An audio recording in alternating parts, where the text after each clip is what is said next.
Please, we are tired. Even you leave us to die in peace, or either tell the world the truth. Open up the place. Let the world come and visit.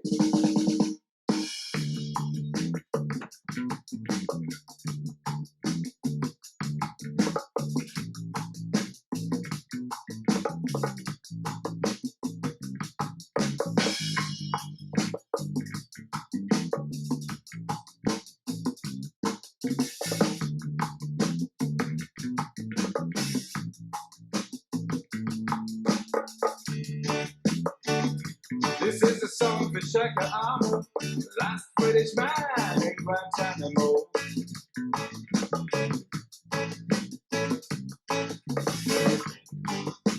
Stuck in a cell alone, though the US says it wants to let him go.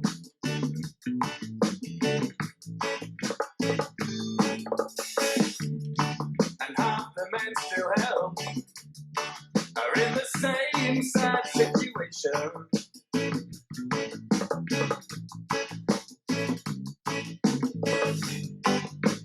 Prisoners of political games that ought to shame the nation.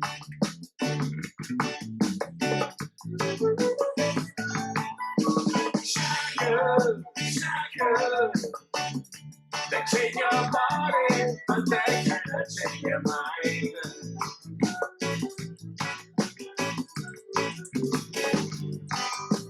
You tell truth to lie, even though you are behind the wire.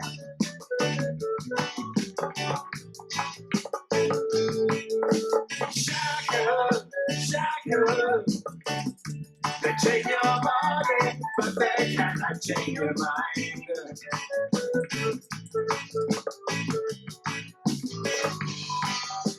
You tell truth to lie, even though you are behind the wire.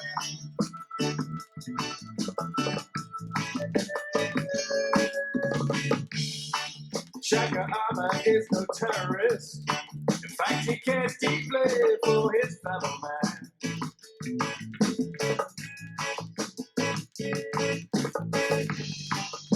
That's why he took his family to help poor Muslims in Afghanistan.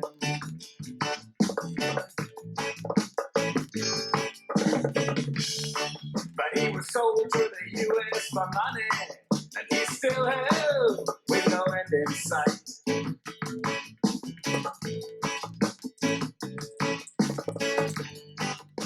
He came to be seen as a leader because he stands up for the prisoners' rights.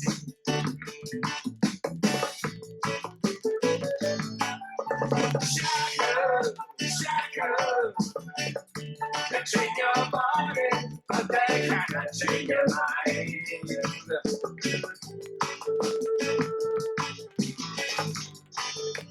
You tell truth to power, even though you are behind the wire.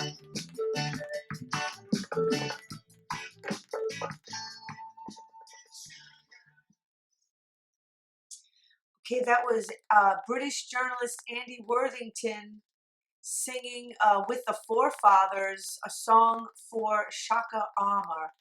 And Andy Worthington is the guest today, this Tuesday, January the 5th, the first Organic News on Awake radio show for 2016.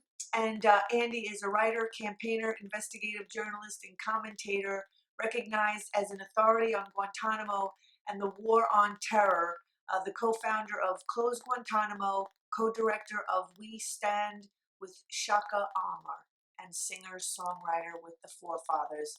So thank you for being back on Organic News, Andy Worthington. Yeah, hi Cass, good to be talking to you again. Yeah, you too. So you're going to be coming to the States this January the 8th, Friday. That's right, yeah. I fly into Miami. That'll be my first ever visit to Florida.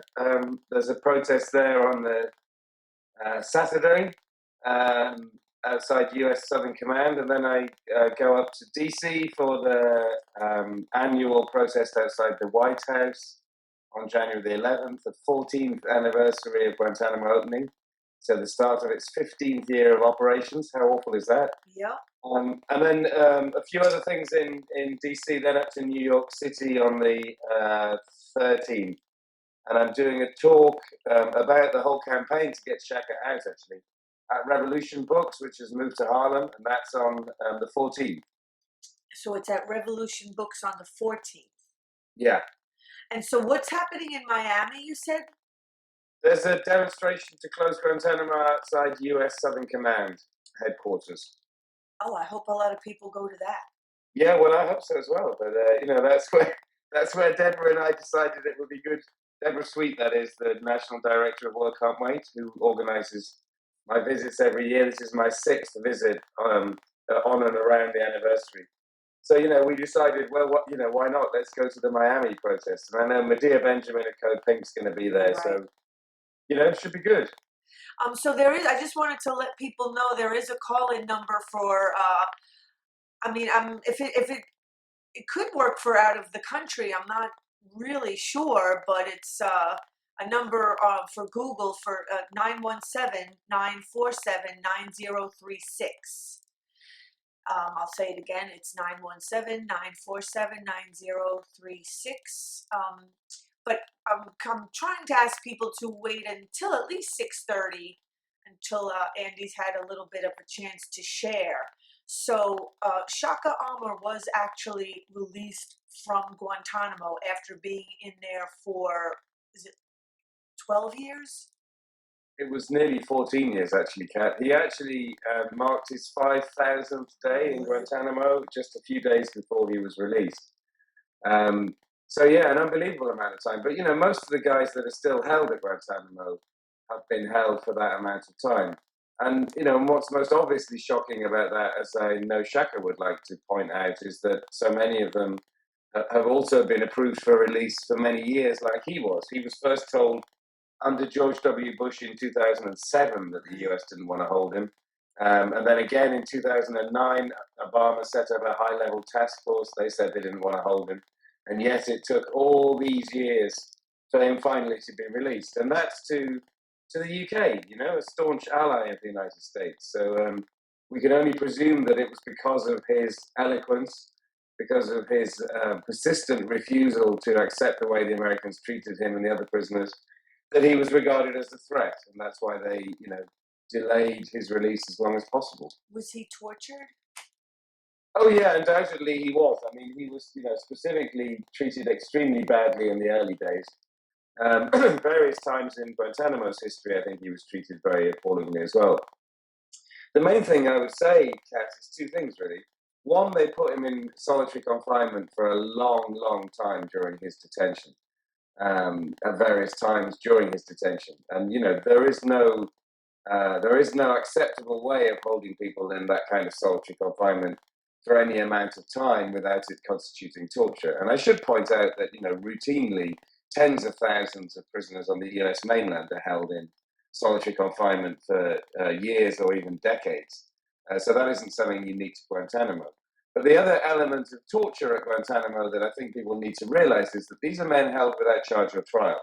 So, they have no way of knowing when, if ever, they're going to be released. So that they weren't charged with a crime, put on trial, convicted, told by a judge how long their sentence was. Neither were they apparently seized as soldiers. As people taken off a battlefield in connection with hostilities, which, we have the Geneva Conventions to protect people from ill treatment and also to guarantee that at the end there will be an end of hostilities and they will then be released. The thing about Guantanamo is it remains a form of open-ended imprisonment without charge or trial. People could be held forever. It's a political process as to whether they are eventually released at all. And I think that it's fair enough to describe that as something akin to a system of torture when people are waking up every morning with no knowledge of when, if ever, they're going to be released. And I think if we could put ourselves in that position, we would understand how awful that is. And one of the things about Shaka Amar is that he seems to have woken up every morning massively angry and indignant about that fact, and he fought the authorities. Angry, hey, that's what more people need to do, is get angry. Well, in his own way, Shaka refused to take it. He refused to let them break him. He refused to let them, force him to accept that there was any justice in what they were doing. But he was, punished repeatedly for that.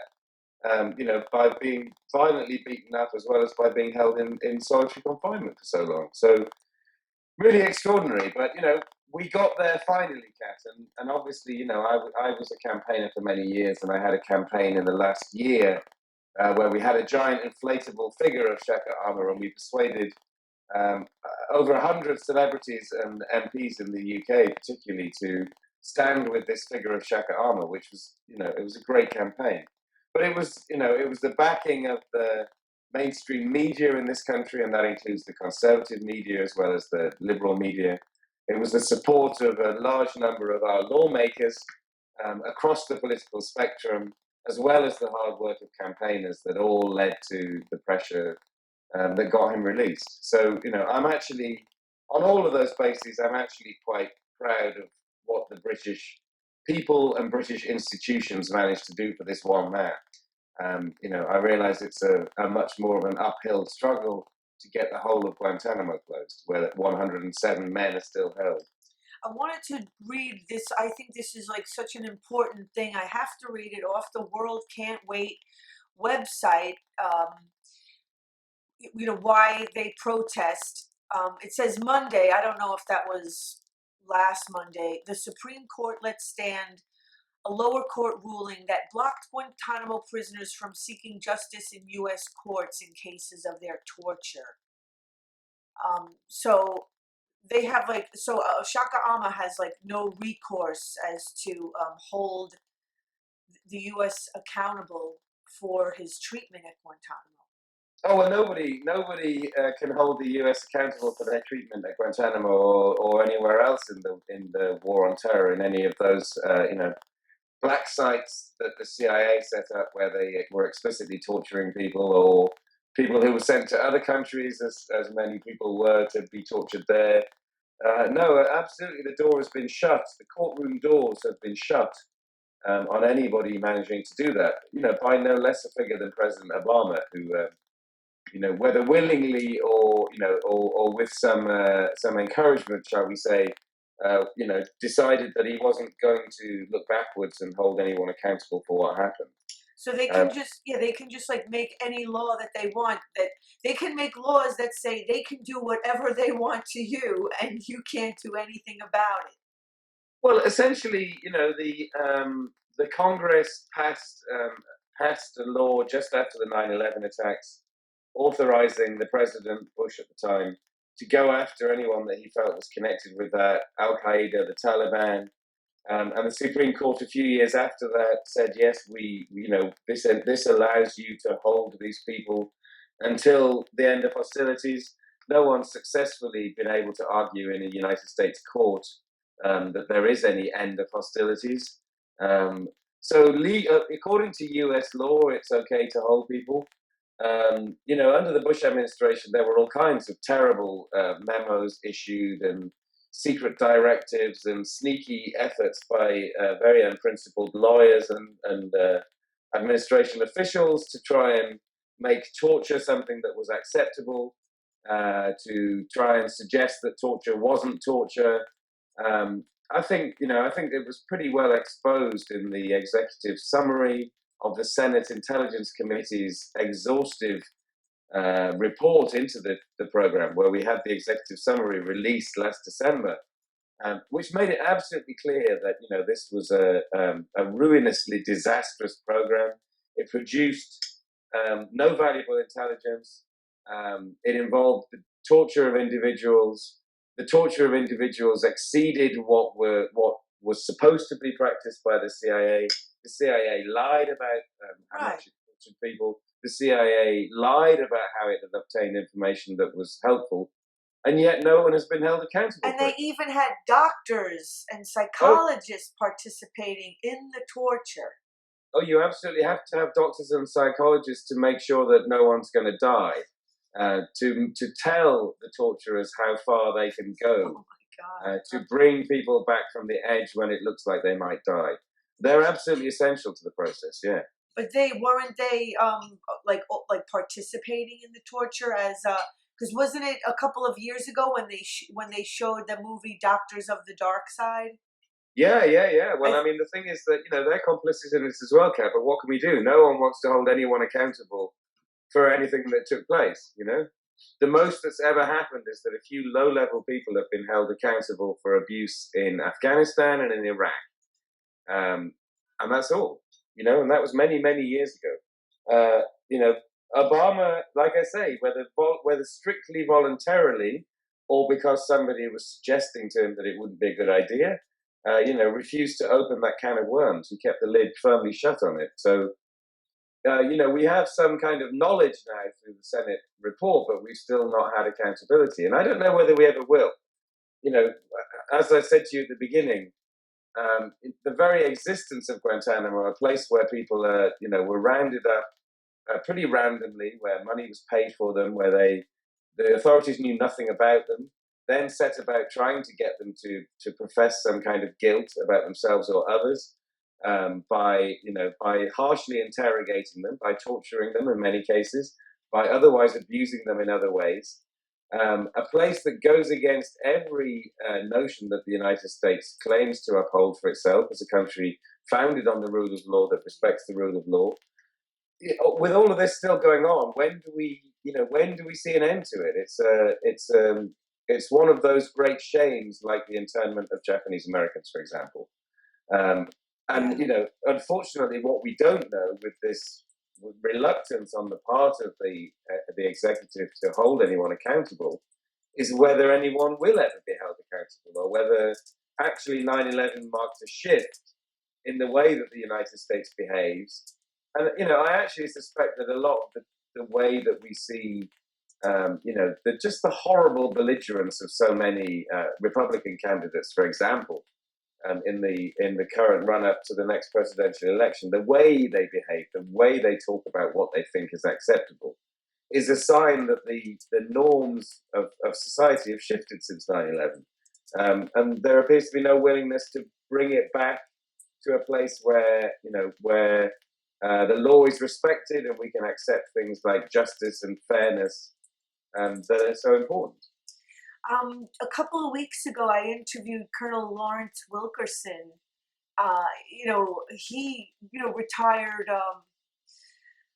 Army, Navy. Oh, former chief of staff, I know, yes. Yeah, he's just coming right out with it and calling, Dick Cheney and all those guys just war criminals. And yeah, well, Larry is the highest level Bush administration official who has, persistently refused to stay silent about what took place.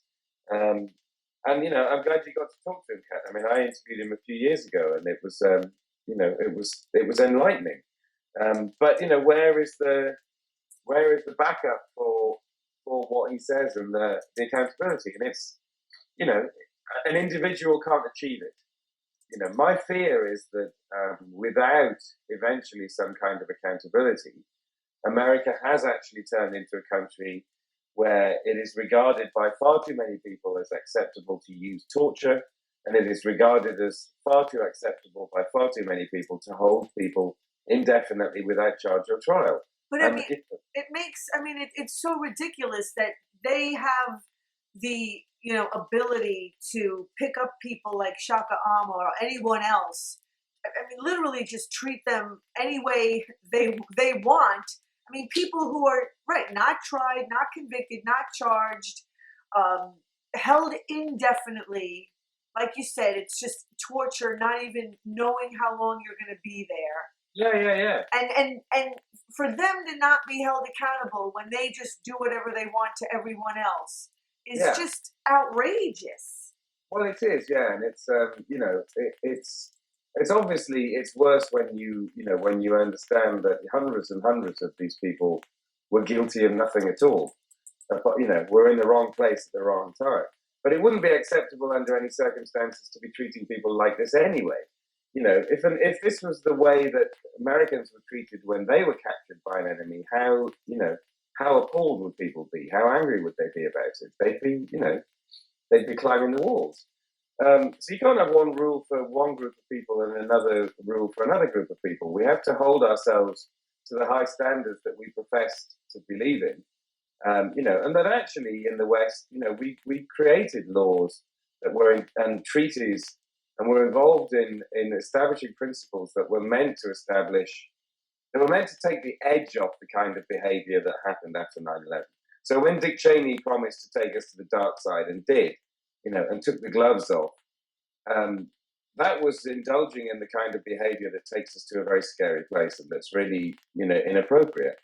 And that's why we've ended up with all of these problems, Kat. If these people had been screened properly to find out whether they were actually soldiers, if the terrorists, instead of being held as enemy combatants and actually somehow being raised up as some kind of superhuman enemy, had actually been put on trial in federal courts without anybody torturing them on the basis that terrorism is a crime and that these were, the people who committed these terrorist attacks, including the 9/11 attacks, if these are the people accused of it and they were put on trial, nobody had tortured them, then, we would have some kind of moral high ground here. We would be talking about people having committed terrible crimes. But, everything got turned on its head after 9/11, and we're living still with the consequences of that. And the problem is that too many people don't understand it. They trust their leaders when they told them, these are the worst guys, don't worry about it, we're keeping you safe. And the humiliating thing, as I say, is that on two levels, this is wrong. Firstly, this is no way to treat anybody, but it's not even as though they got the right people, Right. Shaka Armour was regarded by them as a leader because he had a leadership role within Guantanamo for getting the prisoners on his side, for fighting against the injustice of the way that they were held. There was never any evidence that he had done anything wrong. All that happened was that they were scared of who he became when they put him in their horrible prison, and he wouldn't accept it. Amazing. It's like, right, they end up like inadvertently kind of turning people, I don't want to say into what they want to, but I mean they give people the just cause to, and actually the tools maybe, and the conviction to call this country actually out as the criminal instead of them. Yeah, well, there are people held at Guantanamo now. So there's 107 men held, and there are 48 of those men who've been approved for release but are still held, and most of them are Yemenis. So it's taking a while to find other countries to take them because no one wants to send them back to Yemen because Yemen is in such a mess. But that leaves 59 other men. Now, 10 of those are facing trials. That's all. Just 10 men after all of this. There have been a few others who've been prosecuted in the past, but not many. The total number of people is less than 20. It's less than 2.5% of everybody that was held at Guantanamo. Now, they have these other 49 men, and they are generally described as too dangerous to release, even though the administration says that they don't have the evidence to put them on trial. So that's not real evidence. The media has dubbed these people forever prisoners because there appears to be no way for them to get out, because they're regarded as dangerous, but no one could prove it. Now, get this. This isn't even that these people are necessarily accused of having been involved in terrible things that they can't prove, because the only time that they or anybody else said what it was when they were being tortured. Therefore, the evidence can't be used. It isn't even because of that. What it is that in a lot of these cases, these are people who have threatened their captors. They have said terrible things to the guards, to their interrogators, to all these people over the years, because, hey, maybe they're just really angry about having been held in the way that they've been held for so many years. Well, yeah, I mean, exactly. See, that's what it's like. They're putting the cart before the horse, or right. I don't. Again, like that might not be the exact saying or whatever for this point that I'm trying to create, but right, like they're the ones that are making them legitimately angry. Yeah, and I'm not saying that there aren't people who have been made so angry by what happened to them in Guantanamo that they haven't left the prison, and then some of them engaged in militant activities against the United States. That has happened, not in anywhere near as many cases as the right wingers like to claim, But it has happened in some cases. But in a lot of cases, this is just people being frustrated. You know, you let them go, and suddenly they're not bothered. They just want to get on with their lives. But did they get angry with you when, you know, year after year you were holding them in these terrible conditions? Should that be surprising? I mean, I can't imagine why that would be surprising at all. Well, you know, I feel like they're trying to they dehumanize people, and you know, dehumanized people don't have a right to anger, even Yeah. legitimate anger. You know, like it's just a constant perpetuation of trying to make the prisoners out to be the wrong ones, and Yeah. no matter how it shows, you know, that when the prisoners stand up for themselves and have some dignity, you know, rightful dignity, and then show the ones doing the torturing as the ones that should be held accountable and are in the wrong, of course, then the you know, the U.S. military and who's ever just ordering the interrogators to just bear down even tighter. Yeah. And, you know, and the thing in Guantanamo is that anyone that they've managed, that they haven't broken, anyone who has refused to, you know, like Shaka Armour and like other prisoners who have never given them anything that they want. So, you know, I'm not blaming anyone really for having, you know, been unable to take the pressure put on them, and you know, prisoners have told lies about other prisoners in large numbers. But there are some prisoners who refused ever to cooperate, and those people are regarded as you know, as difficult prisoners by the authorities because they couldn't break them. Right. You know, You know? this just sounds so familiar. This just sounds like all of the studying that I did about the abusive family system. I Yeah, mean, yeah, yeah. Well, it's like that. You know, I mean, it's this is a military prison. yeah, This prison run by the military. They're told that the normal rules don't apply, and you know, they are then told that they've got to keep order. And you can see that just on that basic level, anyone who refuses to accept their authority must be broken.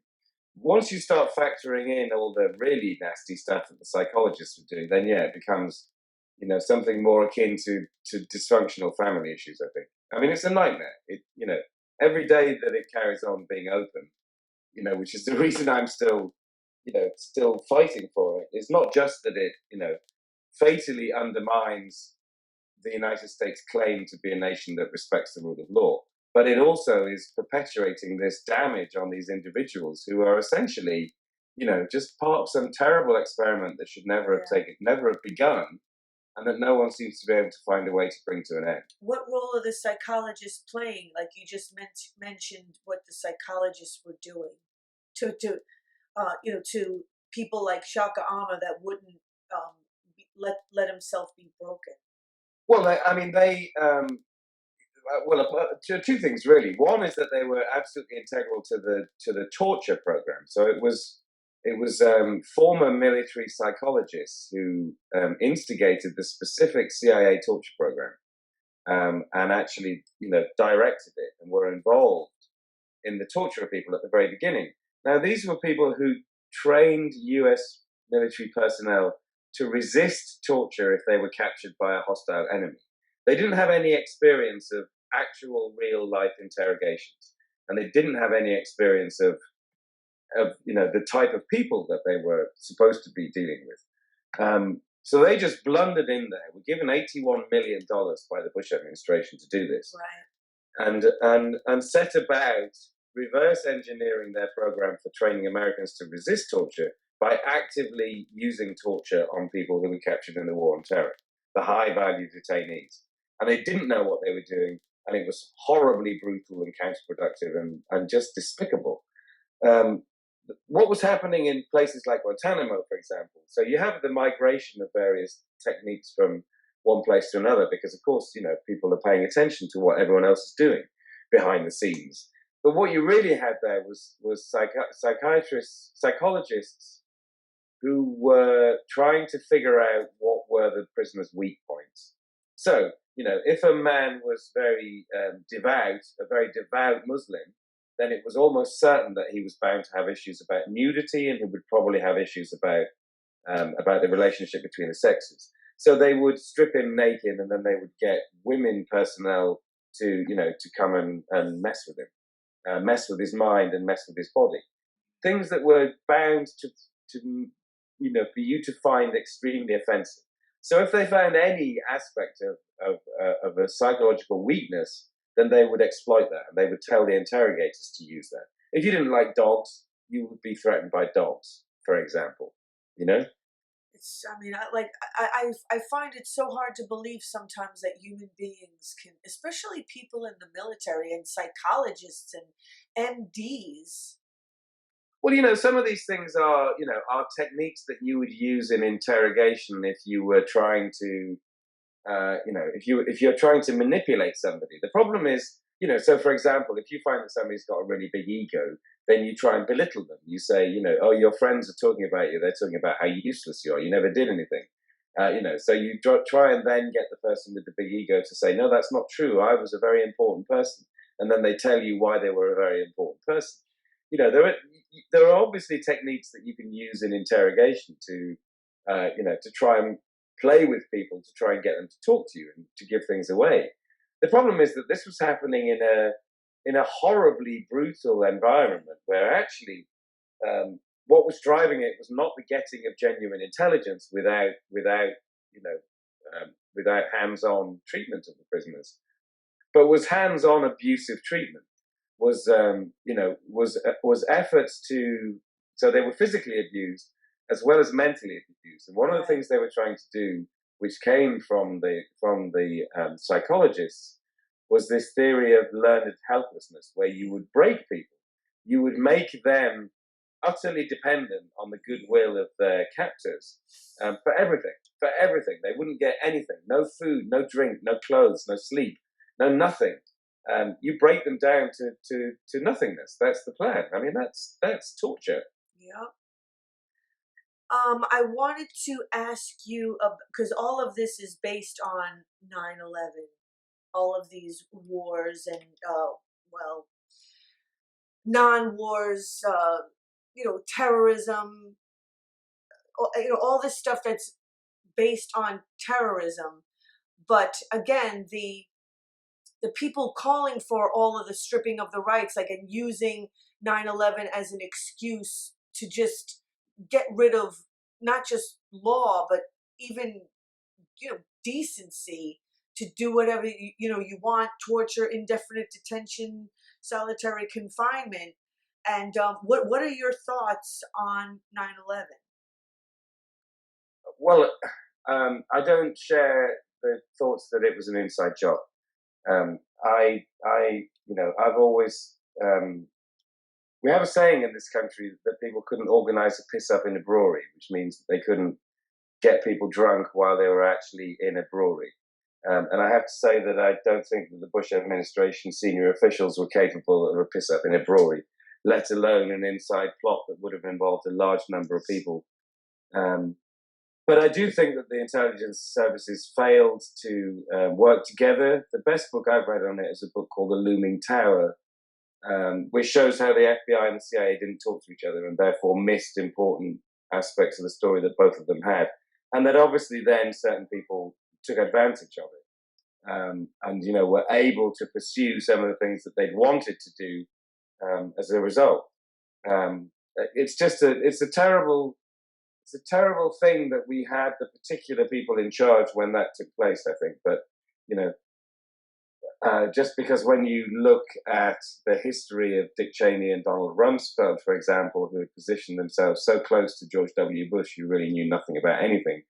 Both of those men were people with, geopolitical ambitions and with a long history of supporting the executive not being held accountable for their actions by anybody.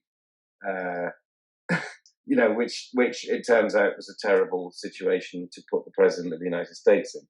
I mean, the whole point of being in a leadership position, like you were talking about, this country's supposed to be like democratic, is when times get tough and stressful, to preserve democracy. Like, you never want to sell, the very thing you're supposed to be, protecting. And under times of stress, that's when you really need to hold on to democracy and due process of law that much more, not throw it out the window. It's not the time to be throwing it out the window.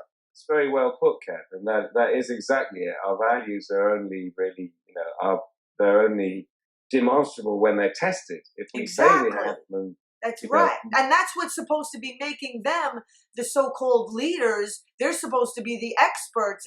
I don't know. I'm just going to use Tiger Woods as an example. I mean, he's Tiger Woods. He gets all this award and money because he's a good golfer. Like, for real, like in reality. It's sort of like George W. Bush is not a real president in reality when under stress. Like, just using Tiger Woods again as an example, you shoot your ball into the trees or into the ocean or something, and you bungle your shot and you lose the game. Yeah. You don't then rig the rules of the game so that it makes it look like you actually are a better golfer than you really are. Yeah, well, I mean, what can I say, Kat? It was a disaster. Yeah. And it wasn't just a disaster because we went into Afghanistan. I think that it's much easier for people to make an argument for a limited involvement in Afghanistan. You notice that it wasn't limited, and we're still there. And people who know will tell you that we snatched defeat from the jaws of victory in Afghanistan. But on 9/11, British intelligence people who were in Washington said that they were unbelievably shocked to hear Bush administration officials talking about, on the day of 9/11, talking about invading Iraq. It took them some time and the torture of people to produce false intelligence to try and justify that invasion of Iraq. But when that happened, what a disaster that has been. And so much of what we're seeing of the chaos in the Middle East now is a direct result, particularly of the illegal invasion of Iraq in 2003. And and all of this comes back to the responsibility of Bush, Cheney, Rumsfeld, and their advisors, and in the latter case as well, Tony Blair, the former Prime Minister of the UK. So let me see. I wanted to ask you. Well, first, let me just read this short paragraph in the article on the World Can't Wait website. It's actually from Reuters. The article about Supreme Court rejects cases on Guantanamo detainee treatment. It says, in one case, the court left in place a January 2014 ruling by U.S. Court of Appeals for the District of Columbia Circuit against a Syrian former detainee, Abdul Ramin Abdul Razak al-Janko. He had sought to sue the United States for damages stemming from his treatment during the 7 years at the U.S. facility in Cuba. Janko says he was tortured and suffered physical and psychological degradation at Guantanamo from 2002 until 2009. After being detained in Afghanistan in 2001, Janko was seeking damages for the way he was treated. And the appeals courts said that based on what Congress has directed, courts do not have the authority to hear lawsuits like the one filed by Janko. Yeah. I mean, so, again, like, I don't know, who's making these laws that, so that's what I'm saying. So it's like the torture continues, so now you can't even sue us. So like, there's some more torture for you, Yeah, well, I don't know what it's going to take to eventually change that for people like Janko. I mean, and I'm reminded that you may not know, but he and others, there were certainly 5 men who were seized in one prison, and there were a few others seized from elsewhere. They were all held in prisons by the Taliban when they were liberated from Taliban prisons where they'd been held because the Taliban thought that they were spies. So they'd been held and they were tortured. Then they were liberated by the Americans, who then sent them to Guantanamo. Can you believe it? In Janko's case, they found a videotape that they thought was a martyrdom video where he was talking about how he was a suicide bomber. It was actually a confession that he'd made after he'd been tortured by the Taliban. So that so then right, as far as Shaka Amo went with all of his poor treatment, what did the U.S. military actually get out of the way that they treated him and holding him for 14 years, other than just, I don't know, keeping up some kind of a charade? Which that's what I just sort of feel like it all. Now, some people decided that three witnesses in particular who made allegations about Shaka Amo. One was that he knew Osama bin Laden, another was that he was a member of Al Qaeda, and another was that he was a commander at the Battle of Tora Bora between the Al Qaeda and the Afghans. Actually, Al Qaeda and the US, but the US was getting the Afghans to do their fighting for them. There were three witnesses who said that these things are all completely unreliable. One of them is Abu Zubaydah, for whom the torture program was invented. And the other two are people who were well known to people in Guantanamo who were paying attention to the fact that there were people in Guantanamo making claims about other prisoners that just didn't stand up to scrutiny. So, but if you were to ask some officials, some military people, they would tell you to this day that they believe this rubbish about Shaka Amo. So that becomes apparently the basis. Then you realize that actually other people just didn't want to let him go, not because they believed anything about that, but because they were worried that he, knew so much about what had been happening in Guantanamo, and that he would speak and that he would embarrass them. And that's what it's really about. It's just them being embarrassed. Well, that's what it comes down to, Kat, because if no one can have their day in court, and it seems that no one can, then it's not as though anything that these people can say is going to lead to senior officials being actually held accountable in a court of law for their actions. All it actually means is that they are going to be a momentary embarrassment.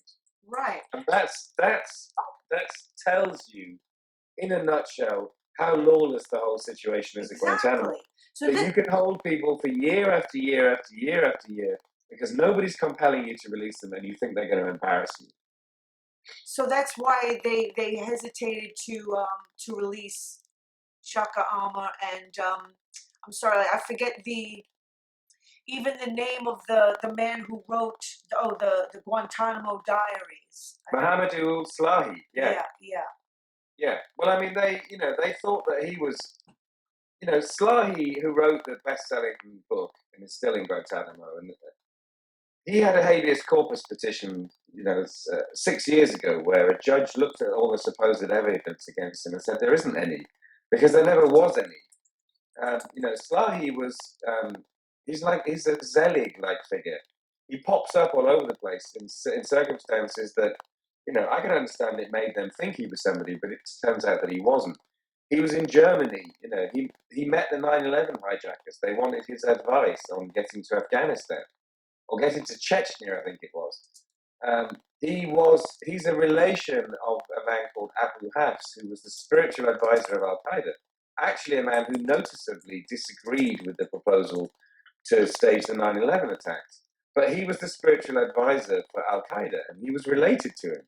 So all of these things added up to the Americans as a picture of somebody who was significant when they weren't. But when this judge said, you guys haven't got anything on him, they wouldn't accept it. I mean, this was under Obama. This was the Justice Department, which never seems to have been actively under the control of the executive under Obama at all. They behave in the same way towards the prisoners' cases as they did under George W. Bush, which is that they fight every case as though the future of the world depends on it. They refuse to accept that anyone has been imprisoned wrongly. They refuse to accept that there should be any reasons for people to be released. So they fought against Slahi's habeas corpus decision, and it was thrown out, and he's just been left in limbo. So it's ridiculous. He's written this book. He's told the truth. Well, yeah, he is a nobody, and they're still behaving as though he's significant, and that they can't release it. I mean, it just the bizarreness of it all. I mean, it's just getting more and more. Well, he's going, he's going to win awards, isn't he? I mean, he's, it's just that he's a best-selling author. Imagine if the Iranians were holding a best-selling author in prison, who was American, who had written a book about the circumstances of his imprisonment, Right. which become a best-selling book. It's beyond belief, really. It's again, it's ironic that being in Guantanamo actually turned out a best-selling author. Well, I mean, I think because the story of what Guantanamo is something that if you can get it to the right people, they're going to find it appalling. This is going to be the Solzhenitsyn of our age. Solzhenitsyn wrote about the Soviet gulags. This is the U.S. gulag. So you find somebody who can tell that story as it is, and of course, decent people are going to be interested in it. Appalled, but fascinated.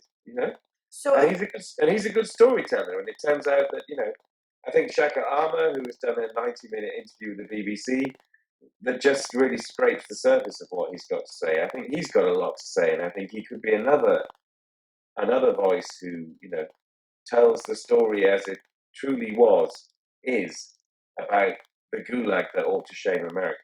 is that possible to watch here in the States, that the BBC interview? I hope so, Kat. Yeah, I mean, it was on YouTube, but I know that you can't always access YouTube films in other countries. But go and have a look for it and let me know. And if not, then we need to find a way to make it available. So what do you think of now? Obama is saying that Guantanamo is going to be closed within the year. I mean, well, he's still got an uphill struggle. Can he get Congress to help him? Seems unlikely. Can he do it through an executive order? Possibly. And if he can't do it by any other means, then I would hope that he does do it without the support of Congress. I mean, Congress, of course, doesn't support him, but that doesn't mean that he can't, perhaps work with the Senate Armed Services Committee. I don't know how it's going to happen. I mean, the problem is that everything's moved too slowly. And that's, partly been that he hasn't wanted to spend political capital when he should have done. So, I understand the difficulty in releasing prisoners when they've got to find third countries to take them in. That's happening. We're told that there's going to be quite a few releases anytime now. The biggest problem is this group of people that are supposedly too dangerous to release that I mentioned. And they have been given a review process. There are 18 reviews that have so far concluded, and in 15 of those, the review boards have said, these guys that we were told were too dangerous to release, we think are not too dangerous to release. They have demonstrated to us that they're more than willing to leave here and get on peacefully with the rest of their lives. We approve them for release. Now, the problem is that there are 40-odd men still awaiting reviews, and we've had no sign of this process being speeded up. If it was speeded up, then we would suddenly have a whole load more prisoners that said a high-level government review process has established that we don't need to keep holding these people. And then we get the number down smaller and smaller and smaller to the few, I would say no more than a few dozen people in the end, who the president says, I am moving these guys to the US mainland, and we are going to put most of them on trial, and the rest of them, this is where a lot of people get upset, but as far as I can see, the rest of these men would have the right to mount brand new and very powerful lawsuits against the ability of the United States administration to hold them on the US mainland without charge or trial. But we'll see how it goes. I mean, he most particularly, I think, needs to speed up this review process for the people that he was told 6 years ago by his task force are too dangerous to release, but the evidence doesn't exist to put them on trial. And like I say, what's been happening over the last few years in reviewing these cases has really quite an amazing degree demonstrated that the authorities are prepared to say, no, this is a situation that has changed with the passage of time. These are people that we can release because They want to get on with their lives. And really, after 14 years, who are they holding that's so dangerous unless they're people that they can actually put on trial? They can't possibly be dangerous anymore after what they've endured and being tortured and broken and Well, I mean, in a handful of cases, some people leave Guantanamo with a grudge, but they're not, they're not going to hijack a plane and fly it into a U.S. building. They may be engaged in militant activities in various places in the world, but it's not the end of the world. People who are released from prison go on and commit crimes. That's what happens. There is nobody. They made them a terrorist after they got to Guantanamo.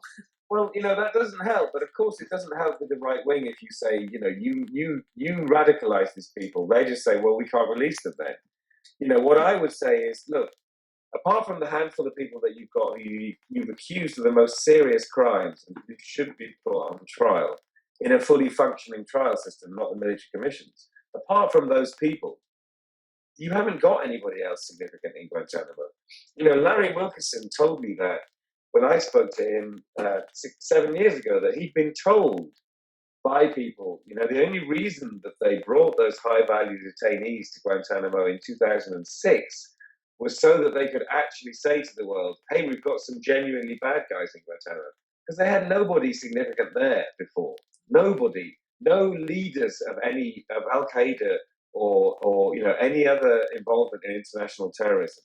They didn't have those people at Guantanamo until they brought in some high-value detainees, only some of whom are allegedly connected to terrorism. The rest of the people, had middling to low positions at the very best. So again, it sounds like Bill Binney. I think it was the last time he was on and I interviewed him. It was talking about the NSA and how the more problems there are, the more money they get. So, like that sounds like what you're saying too, and it's a theme with most people that share in interviews. It's that everything is backwards. It's in order to keep things going, they have to create the problems. They're not solving the problems that that are existing. They're actually making them. Yeah. Well, yeah. I mean, you've got a bloated military that's out of control. You've got a bloated set of intelligence services that are out of control, and all hoovering up, unimaginable amounts of money. So yes. So let's just, for the last few minutes, just talk about your coming to the U.S. and exactly what is going to go down. So let me just get the schedule. So I just wanted to read again from the World Can't Wait website at noon on January the 11th. That is the day of the 15th anniversary of Guantanamo. Noontime. 14th. Sorry? 14th, but it's the start of the 15th year of operations, but it's the 40th anniversary of its opening. Okay. And so at noon, they're going to be gathering at Father Duffy Square. That's 46th and Broadway. It's pretty much like Times Square, where those red bleachers, the TKTS, is 14 years of an illegitimate torture camp begun by the Bush regime and continued by the Obama administration. Okay. And then also in D.C., at the White House and Union Station. So yeah, Union Station later in the afternoon, but at the White House at 12. Okay, yeah, I wasn't right, because that's not an intersection, the White House and Union Station. That's two separate locations. Yeah, they're doing something at Union Station later in the afternoon, but the big event with kind of 10 or 11 groups involved is at the White House at 12 noon. Okay, and then the week of January the 10th, that's you, British investigative journalist Andy Worthington, to the U.S. as part of protesting Guantanamo, and you're going to be at, I'm back in the U.S. Thursday, January 14th, Andy Worthington on the successful battle to free Shaka Amma from Guantanamo, 7 p.m., Revolution Books, 437 Malcolm X Boulevard at 132nd Street. Yes, that should be a good event. So if your listeners are in New York City, come and see me on January the 14th in Harlem. How is Shaka Amar doing? He's a man of remarkable fortitude, I have to say, and remarkable spirit. How old was he when they took him? What was he, like 30? He was in his mid-30s when he was seized, so he's now nearly 50. And his spirit, his energy is amazing, but obviously that's only one side of the story. It must be extraordinarily difficult for him to readjust to, particularly to a family that no longer knows him. But he's lost all those years. Yeah. His children have grown up from babies to teenagers. His youngest son he's never even met, but his other sons as well, who were just infants when he was seized. They wouldn't know him either. The only one who I think would have remembered him would be his daughter Joanna, who's 18 now, so she would have been 4. His wife has found it really difficult being without him for all of these years. Yeah. And I can't imagine how hard that is. I mean, here's a man, held in isolation in this lawless place, this uniquely horrible place, because people think that you're the worst of the worst, even though nobody's ever actually tried to prove anything. Then you've got to come back to reality, to adjust to dealing with your kind of post-traumatic stress issues while getting back on with a normal life. It must be incredibly hard. Oh yeah.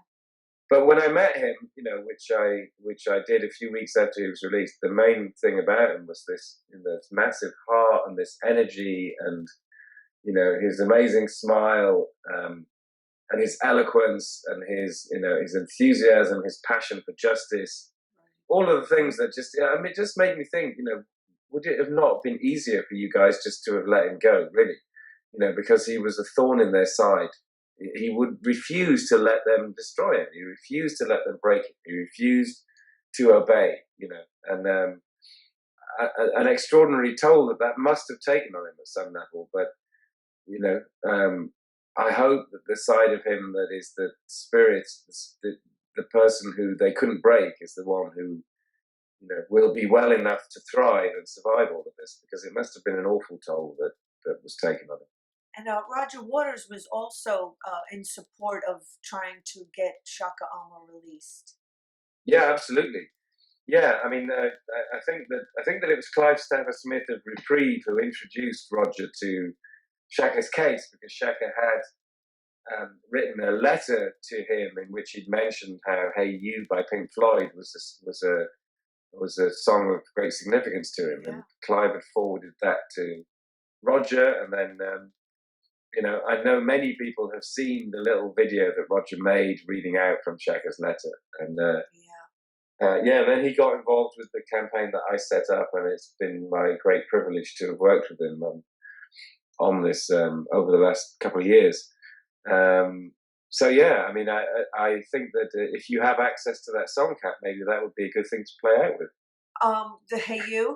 Yeah. Yeah, I have it queued and ready to go. So yeah, I guess I'll be seeing you next week. Yeah, are you coming to DC or not? I believe so. Okay, well, I will see you in front of the White House then. Thank you so much, Andy Worthington, British investigative journalist on Guantanamo. And everyone listening, if you can make it, do come down to Washington DC. And if you don't think that President Obama wants to close it in this last year, then make that clear to him. If you are a supporter of the Democrats and of President Obama in any way, then this is a good chance for you to turn up and show that you're willing him to be able to get it closed. And however it comes to pass, one day this prison is going to have to close down, and we must all, those of us who care about any form of justice and decency, hope that it will be sooner rather than later.